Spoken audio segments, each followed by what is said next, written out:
kelompok 2 mata kuliah teori organisasi akan mempresentasikan analisis struktur organisasi TKM Masyarikul Anwar. Nama saya Andrea Prayoga, saya sebagai moderator, dan teman saya Sarah Maria sebagai pemateri pertama. Saya Yunita Rahmawati sebagai pemateri kedua. Saya Indimati Suci sebagai pemateri ketiga. Saya Pika Aulia Agustin sebagai pemateri empat. Baik, materi pertama sejarah singkat. TK Masyarikul Anwar berdiri pada tahun 1992 sebagai bagian dari Yayasan Masyarikul Anwar yang dahulu berdiri pada 1989 yang berada di Jalan Masyarikul Anwar, Dusun Bintung, Salam, RT 2206, Desa Bintung Kerta, Kecamatan Keladi, Kabupaten Karawang. Sebelum berdiri TK ini, anak-anak di lingkungan sekitar hanya mendapatkan pendidikan yang formal melalui pengajian sore seiring waktu, maka ini menjadi pelapor pendidikan anak usia dini berbasis Islam di daerah dalam kontribusi besar dalam membentuk karakter religius masyarakat sekitar. Visi, misi, dan tujuan. Misi 1. Menanamkan nilai-nilai keislaman dalam setiap kegiatan belajar. 2. Mengembangkan potensi kognitif, efektif, dan psikomotor anak. 3. Menciptakan suasana belajar yang menyenangkan dan penuh kasih. 4. Membangun kolaborasi yang baik dan antara guru dan orang tua. Tujuannya menjadi lembaga pendidikan anak usia dini yang unggul dalam bentuk karakter Islam dan mengembangkan kecerdasan anak. Selanjutnya ada struktur organisasi. Yang pertama ada Bupati sebagai pemegang kebijakan tertinggi daerah, memberikan izin, pengawasan, dan dukungan operasional. Yang kedua ada Korwil, yaitu koordinator wilayah pendidikan sebagai penghubung antara dinas pendidikan, kabupaten, dan sekolah. Yang ketiga ada Yayasan Masyarikul Anwar, yaitu sebagai pengelola dan penanggung jawab utama penyelenggaraan pendidikan. Yang keempat ada kepala sekolah sebagai pimpinan dan penanggung jawab seluruh kegiatan di TK. Lalu yang kelima ada guru dan tenaga pendidikan sebagai pelaksana utama proses pembelajaran, bimbingan, dan penanaman nilai.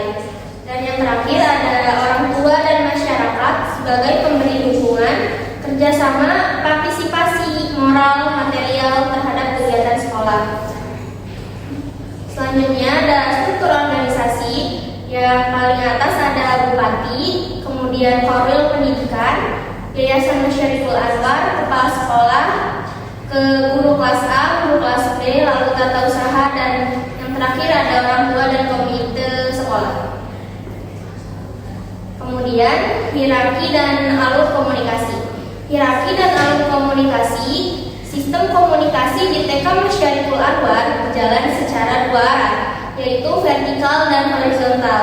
Hal ini bertujuan agar seluruh elemen dalam organisasi dapat saling terhubung dengan baik, memperlancar arus informasi, dan memastikan setiap kebijakan maupun kegiatan dapat dijalankan secara efektif. Lalu selanjutnya ada hierarki dan alur komunikasi. Yang pertama itu komunikasi vertikal. Di TK Masyarikul Anwar, komunikasi vertikal terjadi antara pihak yang memiliki jabatan berbeda seperti kepala sekolah, yayasan, dan dinas pendidikan. Kepala sekolah menyampaikan laporan kegiatan, hasil evaluasi, serta penggunaan dana kepada yayasan dan dinas, sementara pihak yayasan atau dinas memberikan instruksi dan kebijakan baru.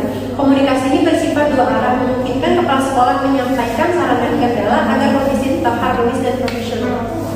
Lalu yang kedua itu ada komunikasi horizontal. Komunikasi horizontal berlangsung antara guru dan tenaga pendidikan melalui rapat rutin, diskusi, serta koordinasi sehari-hari. Komunikasi ini digunakan untuk berbagai informasi pembelajaran, membahas permasalahan anak, dan menyusun rencana kegiatan.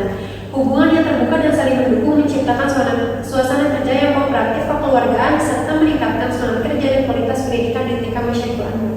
Selanjutnya ada desentralisasi dan pengambilan keputusan. TK Masyarikul Anwar menerapkan sistem desentralisasi presidensial, di mana sebagai wewenang diberikan kepada guru, sementara keputusan strategis tetap ditetapkan melalui forum bersama.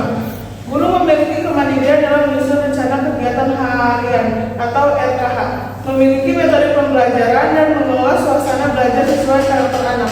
Keputusan penting sekolah dibahas dalam rapat tahunan yang dihadiri kepala sekolah dan seluruh guru untuk mengevaluasi program, merencanakan kegiatan, serta meningkatkan kompetensi tenaga tenaga pendidik. Sistem ini menciptakan keseimbangan antara kemandirian guru dan keseragaman kebijakan sekolah sehingga meningkatkan rasa tanggung jawab dan partisipasi aktif guru.